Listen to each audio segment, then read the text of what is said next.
Chaque année, en République démocratique du Congo, le ministère de la Santé publique, Hygiène et Prévention, à travers le Programme national de nutrition, en partenariat avec l'UNICEF, célèbre la journée nationale de lutte contre les troubles dus à la carence en iode. Cette année, c'est sous le thème « Consommer le sel iodé, protégeons la croissance » que cette journée a été célébrée.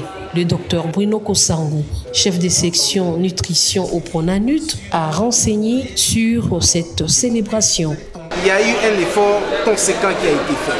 Vous vous souvenez que depuis des années, on a eu une incidence assez très élevée des boîtes dans notre pays.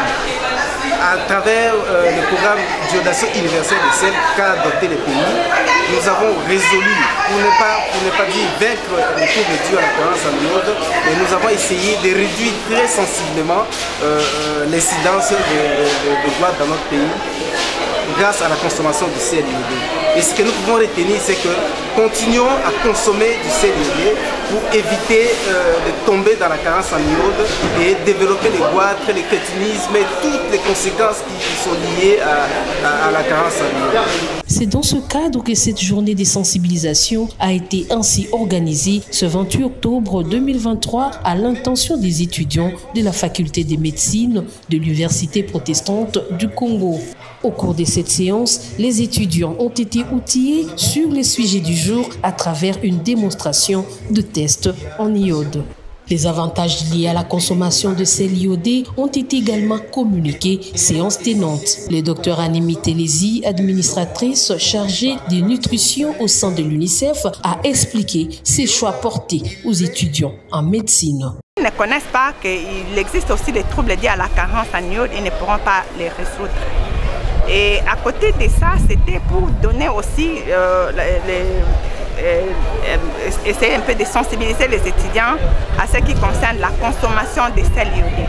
Comme vous le savez, depuis 1993, la RDC dispose d'un arrêté interministériel ordonnant la consommation des sels iodés. La RDC ne fabrique pas de sel et il importe les sels des pays voisins.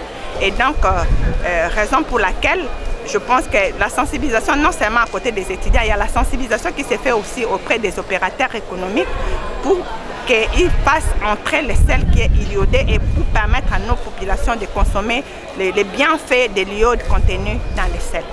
Après la sensibilisation, les réactions n'ont pas tardé à venir.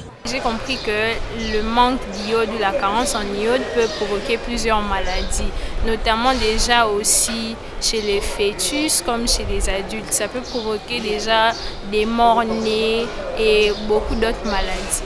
Alors, ce que je peux dire, comment lutter contre ça, déjà l'initiative d'ioder le sel était une très bonne initiative. Mais 18 pays, je trouve que c'est toujours assez, même si on a beaucoup évolué depuis 1993.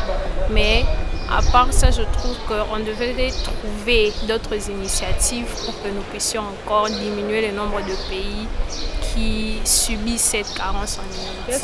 Le mieux serait de sensibiliser au fait ces personnes qui ne sont pas informées pour, n'est-ce pas, diminuer le